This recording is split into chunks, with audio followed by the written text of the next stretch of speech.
महादेव। आप सोच रहे होंगे कि मैंने आज हाय फ्रेंड्स की जगह हर हर महादेव क्यों कहा, क्योंकि आज मैं बात करने जा रहा हूँ महान शिव भगत और वीर सपूत महाराणा प्रताप के बारे में। So let's go.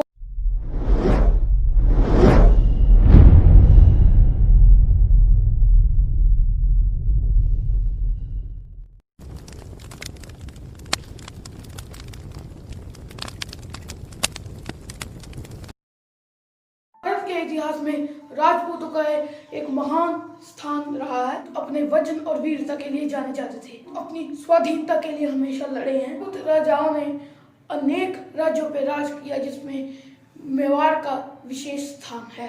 मेवाड़ में कई राजाओं ने जन्म लिया, जिनमें से प्रतिभाशाली और महान शूरवीर राजा महाराणा प्रताप भी हुए हैं। हाँ, आज हम महाराणा प्रताप के गौरवी जीवन के बारे में बात करने जा रहे हैं। महाराणा प्रताप जीवन भर मेवाड़ की स्वाधीनता के लिए लड़े। महाराणा प्रताप जी का जन्म 9 मई 1540 को राजस्थान के पलगढ़ दुर्ग में हुआ था। उनके पिता का नाम उदय सिंह द्वितीय का नाम जयावंती बाई था। महाराणा प्रताप बचपन से ही बहुत शूरवीर थे और इनकी पहली गुरु इनकी माता थी। बचपन से ही लीडरशिप क्वालिटी के चलते ये बच्चों की टोलियां बना के उनका नेतृत्व करते थे, उन्हें निर्देश देकर उनका लक्ष्य तय करते थे। महाराणा प्रताप गुरुकुल में थे तो वो बाहर भीलों की बस्तियों में चला जाया करते थे। उनको युद्ध की कला सिखाते थे और हथियार बनाना सिखाते थे। भीलों की बस्तियों में रहने के कारण भीलों ने इनको बहुत प्यार दिया और इनका नाम दिया कीका। महाराणा प्रताप ने बचपन में ही युद्ध करना शुरू कर दिया था। बचपन में उन्होंने अफगानियों से युद्ध किया। 72 में जब इनके पिता उदय सिंह द्वितीय जी की सेहत खराब होने लगी, इनकी सौतेली माँ ने महाराणा प्रताप को गद्दी पे बिठाने की बजाय पुत्र जगमल को गद्दी पे बिठाने की मांग की। महाराणा प्रताप तो मान गए, लेकिन भीलों ने यह स्वीकार नहीं किया। इसके चलते भीलों ने रक्त से ही महाराणा प्रताप का अभिषेक किया और अपना राजा स्वीकार कर लिया।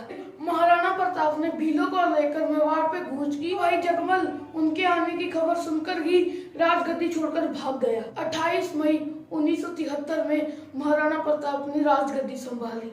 आज से 500 साल पहले दिल्ली पर मुगलों का राज था और उनके बादशाह थे जलालुद्दीन मोहम्मद अकबर। अकबर पूरे भारत को जीतना चाहते थे, कारण बादशाह अकबर ने पूरब के राज्यों को जीतने के बाद पश्चिम के राज्यों को जीतना शुरू कर दिया। पूर्व राज्यों में सबसे पहले अजमेर राज्य ने अकबर की अधीनता स्वीकार की। छोटे छोटे सभी राजपूत रियासतों ने अधीनता स्वीकार करना शुरू कर दिया। मेवाड़ ने, जहाँ के राजा महाराणा प्रताप थे, उन्होंने अकबर की अधीनता को स्वीकार नहीं किया। फिर महाराणा प्रताप ने मुगलों के 36 किलों को जीता, आत्मसमर्पण के लिए मजबूर कर दिया। प्रताप छापामारी युद्ध नीति के लिए बहुत प्रसिद्ध थे। प्रताप की तलवार ने युद्ध में कभी हार का मुंह नहीं देखा। महाराणा प्रताप जगह जगह से भीलों को इकट्ठा करते थे और उनको युद्ध की नीति सिखाते थे। उनके राज के चलते महाराणा प्रताप ने ये शपथ ली थी कि मेवाड़ पे फिर से केसरिया रंग ही फहराएगा। ये भी कहा था कि जब तक मेवाड़ आजाद नहीं होता मैं राजसी सुख नहीं लूंगा और महलों में भी नहीं रहूंगा। स्वाभिमान के लिए लड़ूंगा और मुगलों को कभी भी अपनी स्वाधीनता हासिल नहीं करने दूंगा। महाराणा प्रताप अपने भीलों की फौज बढ़ा रहे थे तो यह खबर अकबर तक पहुंच गई। उन्होंने महाराणा प्रताप को अधीनता स्वीकार करने का आदेश भेजना शुरू कर दिया। उनको मेवाड़ के बदले आधा भारत देने का प्रस्ताव रखा। अकबर ने अपने चतुर दरबारी कोकची को मेवाड़ भेजा। महाराणा प्रताप ने उनका भी प्रस्ताव स्वीकार नहीं किया। अकबर ने अमेर राज्य के मान सिंह को भेजा, किंतु महाराणा प्रताप तभी अधीनता स्वीकार करने के लिए नहीं माने। महाराणा प्रताप को धमकी दी कि अधीनता को स्वीकार ना करना संघर्षमय जीवन को चुनौती देना है, तुम्हें अगली बार युद्ध भूमि में मिलूंगा। फिर अकबर ने मान सिंह को लाखों की सेना का सेनापति बनाकर मेवाड़ पर अटैक करने का आदेश दिया। महाराणा प्रताप डरे नहीं, अपनी हजारों की सेना के साथ ही मान सिंह पर उन्होंने अटैक किया। 1576 को हल्दी घाटी के युद्ध का आरंभ हुआ। हल्दी घाटी के युद्ध में मेवाड़ और मुगल आमने सामने आ गए। 7.5 फीट हाइट और 280 केजी वेट वाले महाराणा प्रताप जब 80 किलो का भाला लेकर युद्ध भूमि में उतरते थे तब दुश्मन घबरा जाते थे। प्रताप की तलवार में इतना दम था कि वह एक ही बार में दुश्मन को 2 हिस्सों में काट देते थे। महाराणा प्रताप का नीला घोड़ा चेतक युद्ध भूमि में उनको पूरा साथ देता था। महाराणा प्रताप युद्ध में घाटी की तरफ जा रहे थे, एक ही बार में 26 फीट नाले को लांग गया।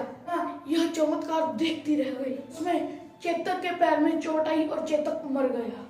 महाराणा प्रताप बहुत दुखी हुए क्योंकि वह अपने घोड़े चेतक को अपने बेटे की तरह रखते थे। की तरह ही महाराणा प्रताप का एक वफादार हाथी भी था जिसका नाम राम प्रसाद था। राम प्रसाद को अपने साथ ले गए तब राम प्रसाद ने 21 दिन तक कुछ नहीं खाया और अपने प्राण त्याग दिए। उसको देखकर बादशाह अकबर भी हैरान रह गया कि अगर उसके हाथी ने अधीनता स्वीकार नहीं की तो महाराणा प्रताप को वह कैसे हराएगा। प्रताप युद्ध में कभी हारे नहीं, न झुके और न उन्होंने अधीनता स्वीकार की। 19 जनवरी 1597 में घायल होने की वजह से चावंड किले में इनका देहांत हो गया। उन्होंने अपने महान राजा को खो दिया। हमारे महाराणा प्रताप जिनकी शूरवीरता की कहानियां कभी खत्म नहीं होती। बायोग्राफी में मैं महाराणा प्रताप की हल्दी घाटी की लड़ाइयों को विस्तार से नहीं बता पाया।